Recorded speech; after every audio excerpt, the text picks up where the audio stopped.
सुबह जब मैं बेड टी लेकर गया तो उनका सर बहुत जोर से घूम रहा था। चाय पीकर वो करहाते हुए बोली, हम घर कब आए? 12:30। मैंने चाय की चुस्की लेते हुए कहा और ऐसे जताया जैसे मैं उनसे नाराज हूँ। सॉरी, उन्होंने शर्मिंदा होते हुए कहा। मेरी इज्जत लूटने के बाद सॉरी कहती हो? मैंने ड्रामा जारी हुए गुस्से से कहा। क्या? नीतू ने चौंकते हुए कहा। हाँ जी, रात में पता नहीं आपको क्या हुआ कि आप मेरे ऊपर चढ़ गए और मेरे कपड़े नोचने शुरू कर दिए। आपको होश भी है आपने क्या क्या किया मेरे साथ?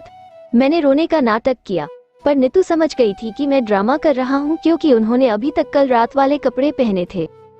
ससेस, हाय सागर, सच्ची बड़ा मजा आया कल रात तुम्हारा ठीक से चीर हरण नहीं हो पाया था। आज मैं जी भर के तुम्हारा चीर हरण करती हूँ। कहते हुए वो खड़ी हुई और मैं भी उठकर भागा।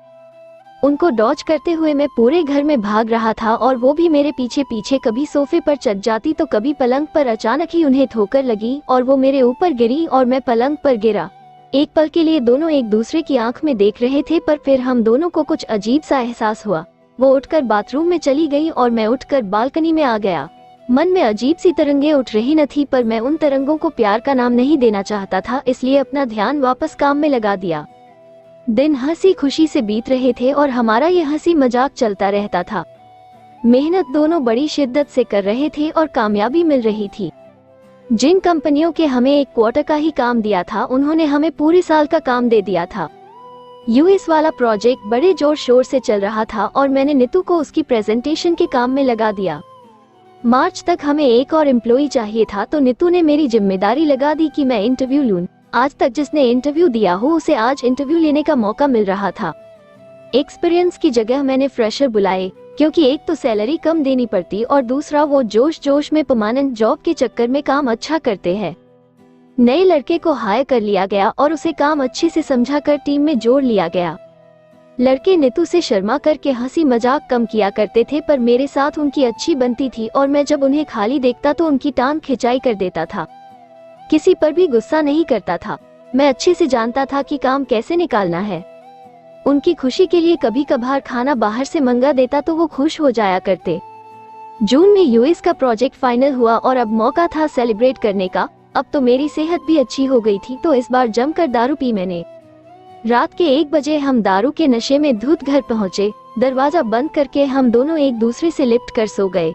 सुबह जब मेरी आंख खुली तो मैंने नीतू को खुद से चिपका हुआ पाया और धीरे से खुद को छुड़ाने लगा, पर तभी नीतू की नींद खुल गई और वो मेरी आंखों में देखने लगी।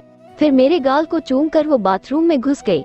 दरअसल उन्होंने मेरा मॉर्निंग वूड देख लिया था। यही वो कारण है कि मैं रोज उनसे पहले उठ जाता था, ताकि वो मेरा मॉर्निंग वूड न देख ले। उसे देखकर वो मेरे बारे में गलत ही सोचेंगी। मैं बहुत शर्मा रहा था ये सोचकर कि नीतू मेरे बारे में क्या सोचती होगी। उन्हें लगता होगा कि कैसा थरकी लड़का है, एक रात साथ चिपक कर क्या सोई की। ... मैं यही सोचता हुआ बालकनी में बैठा था। नीतू बाथरूम से बाहर निकली और चाय बनाने लगी। मैं अब भी शर्म के मारे बाहर बैठा था। क्या हुआ? नीतू ने मुझे चाय देते हुए पूछा। मैं कुछ नहीं बोला, बस सर झुकाए उनसे चाय ले ली। पर वो चुप कहाँ रहने वाली थी, इसलिए मेरे पीछे पड़ गई तो मैंने हार कर हकलाते हकलाते कहा, वो सुबह मैं वो हार्ड था। मैं उनसे पूरी बात कहने से डर रहा था, पर वो समझ गई और हंसने लगी। तो क्या हुआ? आपको नहीं देखना चाहिए था। I mean, मुझे जल्दी उठना चाहिए था, रोज इसीलिए तो जल्दी उठ जाता हूँ। मैंने कहा। ये पहली बार तो नहीं देखा। नीतू ने चाय की चुस्की लेते हुए आंखें नीचे करते हुए कहा। पर क्या? आपने कब देख लिया? मेरे लिए शौक था। तुम्हें क्या लगता है कि मैं रात को उठती नहीं हूँ? इट्स ओके, ये तो नॉर्मल बात है, नीतू ने कहा, पर मेरे शर्म से गाल लाल थे। आय हाय, गाल तो देखो, सेब जैसे लाल हो रहे हैं। नीतू ने मेरी खिंचाई शुरू कर दी और मैं हंस पड़ा। अब काम बढ़ता जा रहा था और अब हमें एक कॉन्फ्रेंस रूम चाहिए था जहां हम किसी से मिल सकें या फिर अगर कोई टीम मीटिंग करनी हो। उसी बिल्डिंग में सबसे ऊपर का फ्लोर खाली था, तो मैंने नीतू से उसके बारे में बात की। वो शुरू में डरी हुई थी क्योंकि रेंट डबल था, पर चूंकि वहाँ कोई और ऑफिस नहीं था, जब तक कोई नहीं आता तो हम पूरा फ्लोर इस्तेमाल कर सकते थे। नीतू को आइडिया पसंद आया और हमने मालिक से बात की। अब उसे 2 कमरों के लिए तो कोई भी किराएदार मिल जाता, पर पूरा फ्लोर लेने वाले कम लोग थे। सारा ऑफिस सेट हो गया था। आज मुझे मेरा अपना केबिन मिला था। मेरा अपना ये मेरे लिए बहुत बड़ी उपलब्धि थी और इसके लिए मैंने बहुत मेहनत भी की थी। अपनी बॉस जया को मैं बस एकटक निहारे जा रहा था। मेरे अंदर बहुत खुशी थी जो आंसू बनकर टपक पड़ी। नीतू जो मेरे पीछे खड़ी थी उसने मेरे कंधे पर हाथ रखा और मुझे ढांढस बंधाने लगी। काश मेरे माँ और पिताजी यहाँ होते तो आज उनका कितना गर्व हो रहा होता। मैंने कहा पर वो सब तो वहाँ अश्विनी की खुशियों में लीन थे, मुझसे उनका कोई सरोकार नहीं रह गया था। सागर आज खुशी का दिन है, ऐसे आंसू बहाकर इस दिन को खराब ना करो। आई नो तुम अपने माँ पिताजी को मिस कर रहे हो पर वो अपनी खुशी में व्यस्त हैं, नीतू ने कहा और तभी बाकी के सारे अंदर आए और मुझे ऐसा देखकर मुझे चीयर करने के लिए बोले, सर आज तो पार्टी होनी चाहिए। अबे यार काम भी कर लिया करो, हर बार पार्टी चाहिए तुम्हें, मैंने मुस्कुराते हुए कहा, पर उनकी खुशी के लिए बाहर से खाना मंगा लिया। इधर यूएस से हमें एक और कॉन्ट्रैक्ट मिल गया और वो भी पूरे साल का काम डबल हो गया था और अब हमें एक और एम्प्लॉय की दरकार हुई और साथ में एक प्यून भी जो चाय वगैरह बनाए। अब तक तो हम चाय बाहर से पिया करते थे, प्यून के लिए हमने अलका को ही रख लिया और एक और एम्प्लॉय को नीतू ने हायर किया। नीतू के शुरू के दिनों में वो यहाँ एक हॉस्टल में रहती थी और ये लड़की उनकी रूममेट थी। एक लड़की के आने से लड़के भी जोश में आ गए थे और तीनों उसे काम में मदद करने के बहाने से घेरे रहते। गाइस सारे एक साथ समझाओगे तो कैसे समझेगी वो, मैंने तीनों की टांग खींचते हुए कहा। ये सुनकर सारे हंस पड़े थे। नीतू बड़ा खास ध्यान रखती थी कि ये तीनों कहीं इसी के चक्कर में पड़कर काम धाम न छोड़ दे और वो जब भी किसी को उस लड़की के साथ देखती तो घूर के देखने लगती और लड़के डर के वापस अपने डेस्क पर बैठ जाते। तीनों लड़के मन के साफ थे, बस छिछोरपना भरा पड़ा था। नीतू ने उसे अपने साथ रखना शुरू कर दिया और ये तीनों मेरे पास आए। सर देखो ना, मैडम ने उसे अपना साथ रख लिया है, सारा टाइम वो उनके साथ ही बैठती है, ऐसे में हम उससे फ्रेंडशिप कैसे करें? क्या फायदा यार, आखिर में उसने तुम्हें फ्रेंड जोन कर देना है, मैंने कहा। Sir try but don't cry, Akash बोला। अच्छा बेटा करो ट्राई फिर, मैंने कुछ कहा तो मेरी क्लास लग जाएगी, मैंने ये कहते हुए खुद को दूर कर लिया। फिर एक दिन की बात है, मैं और नीतू अपने अपने केबिन में बैठे थे कि उस लड़की का बॉयफ्रेंड उसे मिलने ऑफिस आया। वो उससे बात कर रही थी और इधर तीनों के दिल एक साथ टूट गए। मैं ये देखकर दहाड़े मारकर हंसने लगा। सब लोग मुझे ही देख रहे थे और मैं बस हंसता जा रहा था। नीतू अपने केबिन से मेरे पास आई और पूछने लगी तो मैंने हंसते हुए उन्हें सारी बात बताई तो वो भी हंस पड़ी और तीनों लड़के शर्माने लगे और एक दूसरे की शक्ल देखकर हंस रहे थे।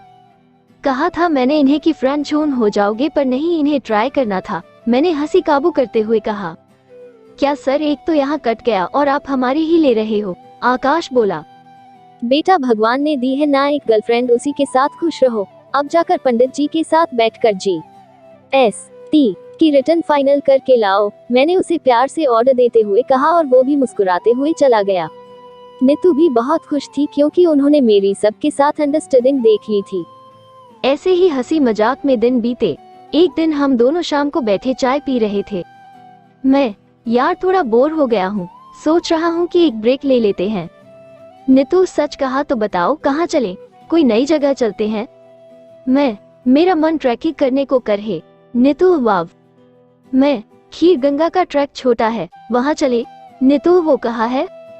मैं, हिमाचल प्रदेश में है, हालांकि ये बारिश का सीजन पर मजा बहुत आएगा। नीतू ठीक है डन। मैं, पर पहले बता रहा हूँ कि ट्रैकिंग आसान नहीं होती, वहाँ जाकर आधे रास्ते से वापस नहीं आ सकते, चाहे जो हो ट्रैक पूरा करना होगा। नीतू तुम साथ होना तो क्या दिक्कत है? मैं, ठीक है तो तुम टिकट्स बुक करो और मैं गियर खरीदता हूँ। नीतू गियर? मैं, और क्या? रक्सैक चाहिए, रेनकोट चाहिए, ट्रैकिंग के लिए शूज चाहिए वरना वहाँ फिसलने का खतरा है। नीतू ने टिकट्स बुक की और जानबूझकर ऐसे दिन पर करी ताकि वो मेरा बर्थडे वही मना सके। इधर मैंने भी अपनी तैयारी पूरी की। 30 अगस्त को हम निकले और दिल्ली पहुँचे। वहाँ 2 दिन का स्टे था।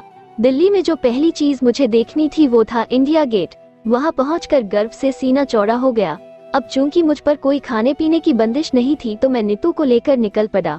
दिल्ली आने से पहले मैंने पेट भर के रिसर्च की थी, जिसके फलस्वरूप यहाँ पर क्या क्या मिलता है वो सब मैंने लिस्ट में डाल लिया था। सबसे पहले हमने पहाड़गंज में सीताराम दीवान चांद के छोले भटूरे खाए। हमने एक ही प्लेट ली थी क्योंकि आज हमें पेट फटने तक खाना था। वहाँ से हम दिल्ली मेट्रो लेकर चावड़ी बाजार आ गए और वहाँ हमने सबसे पहले नटराज के दही भल्ले खाए, फिर जुंग बहादुर की कचौड़ी, फिर जलेबी वाला की जलेबी और लास्ट में कुरेमल की कुल्फी। पेट अब पूरा गले तक भर गया था और अब बस सोना था। अगले दिन भी हम खूब घूमे और शाम 6 बजे चेकआउट किया। उसके बाद हम सीधा कश्मीरी गेट बस स्टैंड आए और वहां से हमें वॉल्वो मिली जिसने हमें अगली सुबह भुंतर उतारा। हमारी किस्मत अच्छी थी कि बारिशें बंद हो चुकी थी, इसलिए हमें कोई तकलीफ नहीं हुई। भुंतर से टैक्सी लेकर हम कसोल पहुंचे और वहां सामान रखकर फ्रेश हुए और सीधा मणिकरण गुरुद्वारे गए। वहां गर्म पानी में मुंह हाथ धोए और लंगर का प्रसाद खाया। वापस आकर हम सो गए क्योंकि अगली सुबह हमें जल्दी निकलना था। सुबह हमने एक रग सैक लिया जिसमें कुछ सामान था। एक बस ने हमें वहां उतारा जहां से ट्रैकिंग शुरू होनी थी और रास्ता देखते ही दोनों की हवा टाइट हो गई। बिल्कुल कच्चा रास्ता जो एक छोटे से गांव से होता हुआ जाता था और फिर पहाड़ की चढ़ाई। पर वहां का नजारा इतना अद्भुत था कि हम रोमांच से भर उठे और ट्रैकिंग शुरू की। रास्ता सिर्फ दिखने में ही डरावना था पर वहां सहूलतें इतनी थी कि कोई दिक्कत नहीं हुई। लेकिन सिर्फ आधे रास्ते तक रुद्रनाग पहुंचकर हमने वहां मंदिर में दर्शन किए और आगे बढ़े। उसके आगे की चढ़ाई बिल्कुल खड़ी और रिस्की थी। ये देखकर नीतू ने ना में गर्दन हिला दी। मैं नहीं जाऊंगी आगे, नीतू बोली। यार आधा रास्ता पहुंचे गए हैं और अब हार मान लोगे तो कैसे चलेगा। ये कहते हुए मैंने उनका हाथ पकड़ा और आगे लेकर चल पड़ा। मैं आगे आगे था और उन्हें बता रहा था कि कहाँ कहाँ पैर रखना है। आगे हमें के संकरा रास्ता मिला जहाँ सिर्फ एक पांव रखने की जगह थी और वहाँ थोड़ा कीचड़ भी था। मैं आगे था और रग सैक उठाए हुए था और नीतू मेरे पीछे थी। उन्होंने कीचड़ में जूते गंदे ना हो जाएं ये सोचकर पांव ऊंचा नीच रखा जिससे उनका बैलेंस बिगड़ गया और वो खाई की तरफ गिरने लगी। मैंने तुरंत फुर्ती दिखाई और उनका हाथ पकड़ लिया वरना वो नीचे खाई की तरफ गिर जाती। उन्हें खींचकर ऊपर लाया और वो एकदम से मेरे सीने से लग गईं और रोने लगी। इन कुछ पलों में उन्होंने जैसे मौत देख ली थी। मैंने उनके पीठ को काफी रगड़ा ताकि वो चुप हो जाए। आधे घंटे तक हम वहीं खड़े रहे और लोग हमें देखते हुए आगे बढ़ते जा रहे थे। मैं चुपचाप था और कोशिश कर रहा था कि वो चुप हो जाए ताकि हम वापस जा सके।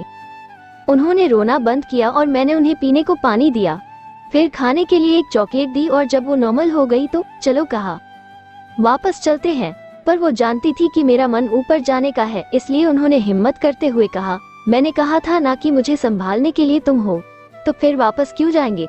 गिरते हैं शहसवार ही मैदान ए जंग में, वो तिफ क्या गिरेगा जो घुटनों के बल चले। नीतू ने बड़े गर्व से कहा।